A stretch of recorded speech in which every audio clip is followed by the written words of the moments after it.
Hello friends, welcome to our YouTube channel Design Space India. In our previous video we talked about the basic and effective way to introduce yourself to your prospective client when you are meeting them for the first time. Today we will dive into the topic which is highly necessary but most of the times ignored, that is, scope of work. So let's begin with it.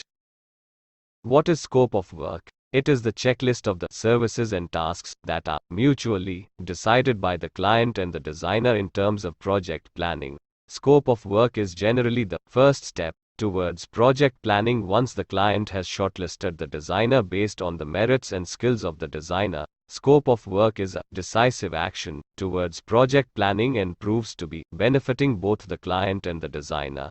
Most of the times the client is unaware about how to decide this. Here the designer has to take initiative to help client decide his or her priorities based on their requirements. And if any of the services which are necessary but forgotten are ignored, then the designer should bring it to the notice of the client. Why is scope of work necessary? A quotation of services can only be designed after deciding the final scope of work.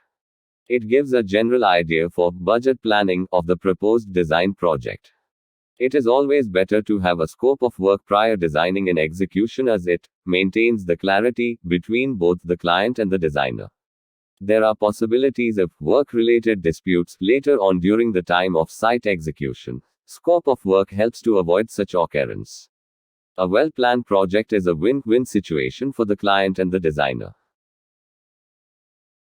What points should be considered in scope of work? List of spaces need to be designed with measurements. List of design options the designer can offer to the client. List of services involved. If there are any exclusions, for example, the space is to be designed fully or partially. If partially, then what are the exclusions? What are the benefits of scope of work for the client? The client can always customize the scope of work according to his or her budget and time. The client can ensure that there is no deviation in project planning unless he or she have made the changes in the scope of work themselves. Neither the designer nor any vendor or contractor can make changes in the scope of work without bringing it to the notice of the client.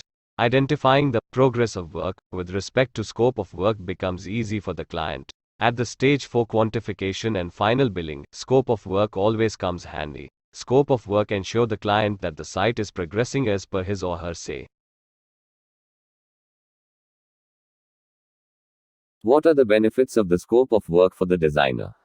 It should be a regular practice to get the scope of work signed and approved by the client before you start with any designs. A designer may land in a problem if he or she is not definitive about the number of design options they plan to offer the client. For acquiring the quotations from different vendors, scope of work is the ultimate guideline to be followed, which the designer can discuss with different vendors. Sequence of site work execution can be planned with accordance to the scope of work. If the client has deviated from the scope of work still after finalizing it in the early stage of the project and any additional work is done on the site with reference to that, then the designer can use the scope of work to identify the add-on items after execution and at the final billing stage.